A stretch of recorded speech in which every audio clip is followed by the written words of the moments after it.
All right, guys, phase 7 here. So what we just did was we wrapped up our UI polishing, we got our charts added, we got some code cleaned up, and we're basically ready to deploy. So the next thing we're going to do is we're going to go to Heroku, we're going to create the app for this, we're going to log in on our command line, and we're going to get this pushed up there and deployed.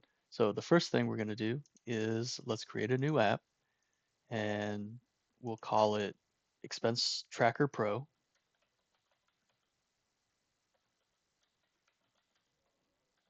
right? You can call it whatever you want. Not super important, and we'll create the app. And we want to go to our resources tab here. We want to get our database set up. So I'm going to type in Postgres to search for that. You want the Heroku Postgres, and it'll be at maximum $5 a month. So just be aware there is a small cost associated with this, and we'll submit the order. So the provisioning takes a minute, and once that's done, we'll come back. The next thing we can work on is getting logged into Heroku here. So type in Heroku login.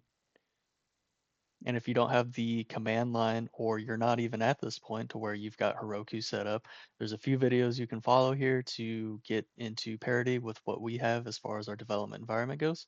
And go ahead and check those out and we'll go from there. All right, so we have successfully logged in. We are still provisioning there. What I want to do is I do want to ask Codex to perform all of the git commits associated with all the changes that have happened in this file, in this project. As you can see, we are tracking 59 changes, so that's quite a bit. We don't want to go through that manually, and Codex knows what's going on, so we'll simply ask it to do its thing. All right, so it looks like Codex is finished up with the commits. We'll come in here and we'll check the status here to verify. And it looks like we're ready to push, so we'll do a git push origin main.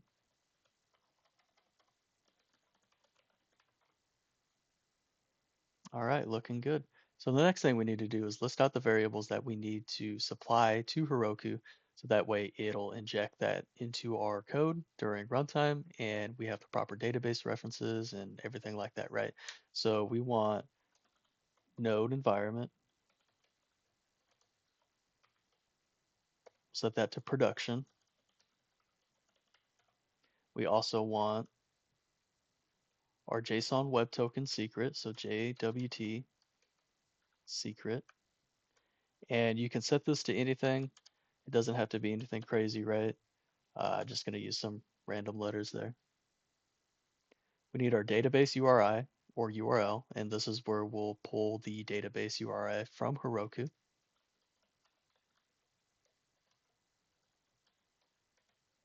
And we'll go to Heroku. We'll see if that is completed up. So we'll go to our resources.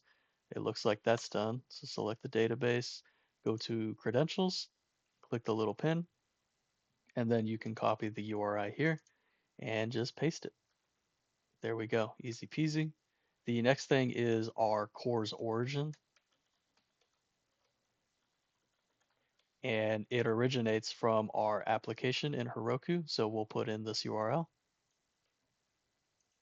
This URL is your baseline, and the name of our app is Expense Tracker Pro. And then, of course, go ahead and put the name of your application if you named it something different. And that's basically all we need. All right, so the next step here is we want to supply Heroku with these keys, right? We're going to do it from the command lines. So we're going to do Heroku config set, and we're going to set the variables of node environment, and we're going to do 2 hyphens app and the app name, which is Expense Tracker Pro. And when we throw that in, it'll set the variables. So I'll do this for the other ones.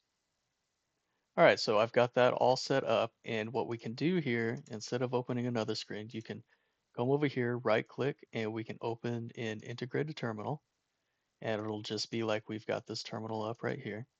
And what we can do is we can start copying and pasting these in here and setting up those environment variables. So that's done. All right, so our environment variables are set. We'll clear that out real quick. and we should be ready to push. We'll do a git push Heroku main, and we'll see what it does. All right, guys, so one mistake I want to amend here real quick is I didn't set the core's origin properly. If you come to the app, so go ahead and open app, yours might error out if you did what I did. I put in the expense tracker pro, but I forgot to put in the rest of this for the URL. So you can come in here, you can basically just copy and paste this and come back to your terminal, and you can see I've already set the Heroku config set core's origin to that URL. So go ahead and do that. My apologies there. And once you do that, you should be all set. Do a little refresh and you should be able to come into the app here. So we've got our demo user, we'll log in.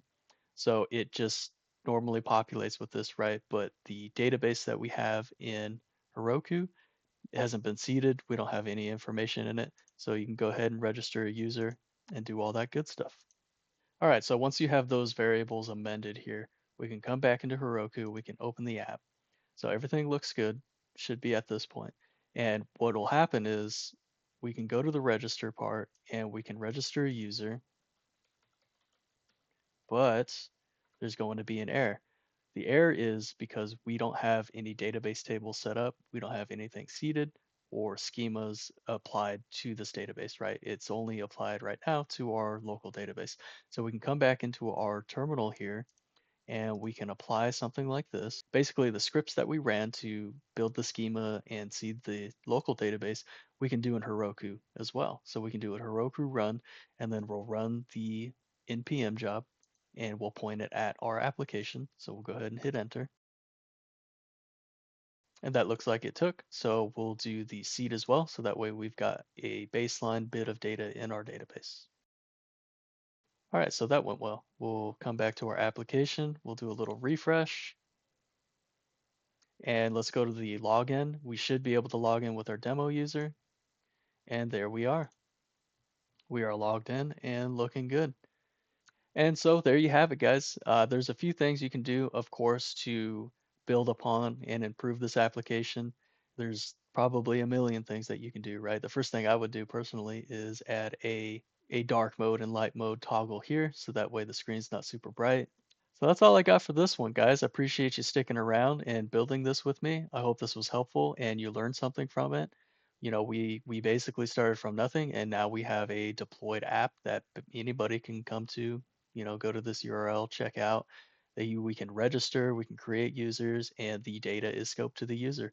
So in some of our next projects, we'll apply a lot of these paradigms as well. But I think the real takeaway here is really looking at the prompts that you give Codex, give it a measured prompt, break these down into a series of steps that you want to apply to our situation.